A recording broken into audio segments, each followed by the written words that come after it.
So today we want to take something really simple, really fast, chop and drop into the pressure cooker, turn it on, come back later, portion it, and then we'll show you how to take that base ingredient and spread it over a variety of meals throughout the week.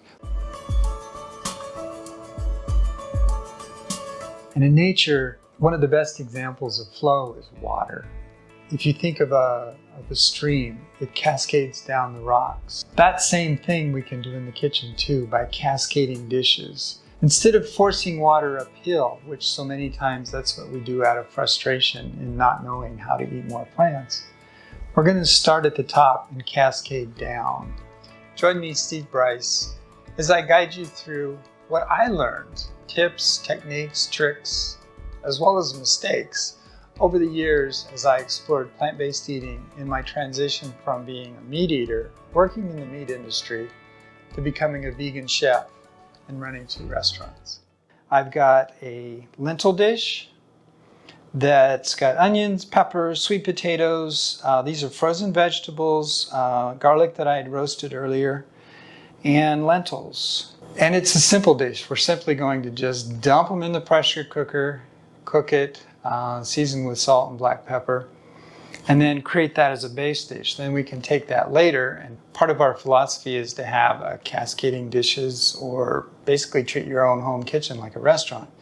And in restaurants, you may have one common ingredient that you may use in 3 or 4 different dishes, just changing other ingredients around the dish and adding condiments or sauces or garnishes. And so it's a nice way to add variety, and yet you've got the base. We've got all these different colors, all these different vegetables, and then we'll add other fresh ingredients to it. It's trying to cook nutritionally dense in the kitchen with ease and comfort, because a lot of people, when they approach plant-based, they're as I was. When our daughter was in high school, she came home, and this is when I worked in the meat business. I was a full-fledged meat guy. She came home from high school one day and said, "Dad, I want to go vegetarian."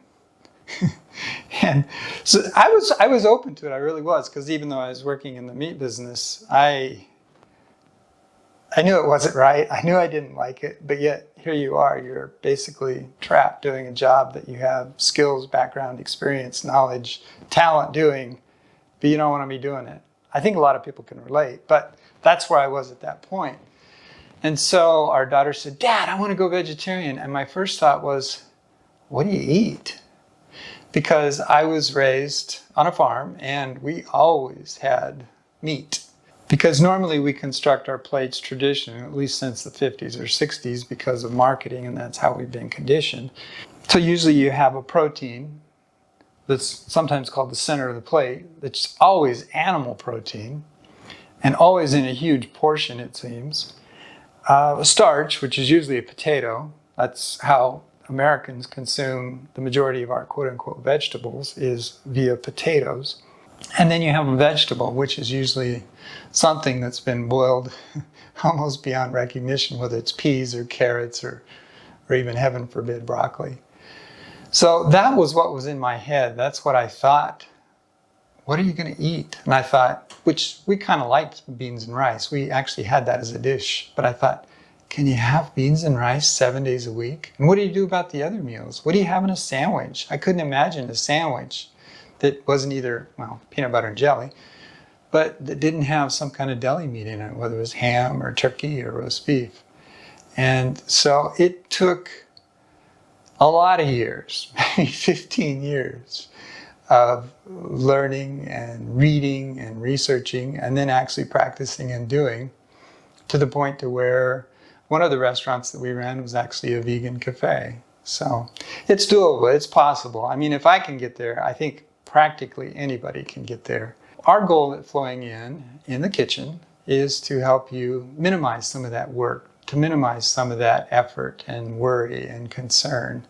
Because a lot of times it's easy to quote unquote go vegan by going to the grocery store and just loading up. And the processed food aisle is now growing in the vegan section, in the plant-based, in the meatless, whatever section it's called. But they're not nutritionally dense. They're processed food. And they're fine.